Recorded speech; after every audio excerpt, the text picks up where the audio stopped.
नमस्कार, स्वागत है आप सभी का। मैं हूं हिमांशु और आप देख रहे हैं हलचल इंडिया। बेबाक खबर तेज असर। आइए नजर डालते हैं आज की खबरों पर। ये जो एनआरपी की ट्रेनिंग है ये इसलिए ज़रूरी है क्योंकि हर साल 2 लाख बच्चे 24 घंटे के अंदर बेसिक केयर मिलने की वजह से अपना दम तोड़ बैठते हैं। उसके लिए इनको जिंदा रखने के लिए या बेसिक केयर देने के लिए हमेशा डॉक्टर की ज़रूरत नहीं होती।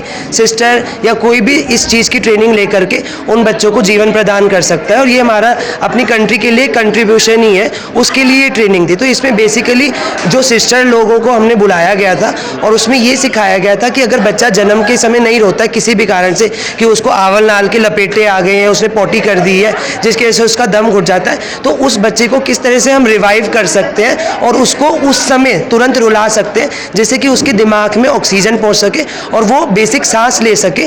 उसके बाद क्या रहता है, अगर बच्चा एक बार बेसिक सांस ले लेता है तो या तो उस बच्चे को माँ के पास शिफ्ट कर दिया जाता है हमारे एफर्ट्स की वजह से, या फिर अगर बच्चे को थोड़ी सांस की दिक्कत बनी रहती है तो उसको NICU में इलाज करके जिंदा रखा जा सकता है। एटलीस्ट बच्चे को ये बेनिफिट हो सकता है कि बच्चा 24 घंटे के अंदर अंदर दम नहीं तोड़ेगा और इससे हमारे इंडिया का, भारत का नियोनेटल मोर्टेलिटी रेट जो है वो भी कम होगा। उसी चीज़ के लिए ये ट्रेनिंग रखी गई थी। किस तरह टिप्स दिए गए यहाँ पर आपने? इसमें सिस्टर लोगों को टिप्स दिए गए हैं कि जब डिलीवरी होती है तो बच्चों हाथ किस तरह से धोना होता है, हाइजीन कैसे ध्यान रखनी होती है, पर्दे वर्दों का ध्यान रखना होता है, पंखा बंद कर देना होता है जब बच्चा पैदा होने वाला होता है जिससे बच्चे को ठंड ना लगे, रेडिएंट वार्मर ओपन रखना होता है, अपने सारे इंस्ट्रूमेंट्स ध्यान से रखने होते हैं, अम्बू बैग जिसकी बहुत इंपॉर्टेंस है NRP के प्रोग्राम में, सक्शन कैथेटर। इन सब चीज़ों से क्या होता है कि जो बेबी है जो अगर सांस नहीं ले रहा है तो उसको हम प्रेशर दे करके उसके लंग्स खोल सकते हैं और उससे बच्चा सांस ले सकता है। इसी तरह से संबंधित टिप्स हमने सिस्टर लोगों को दिए आज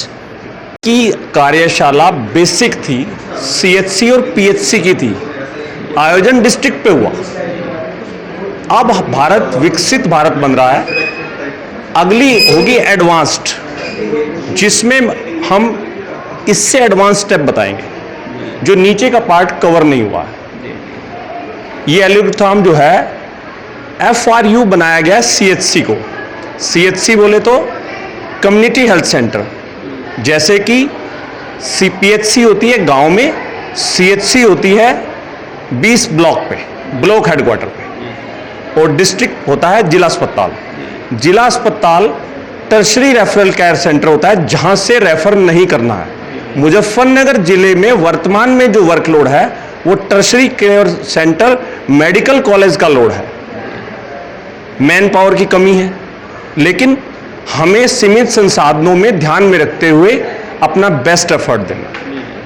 तो अब basic NRP, basic advanced NRP, फिर PICU जहां जिला अस्पताल में 1 महीने से 5 साल तक के बच्चे की और 0 से 18 साल तक के बच्चे के ICU होना चाहिए।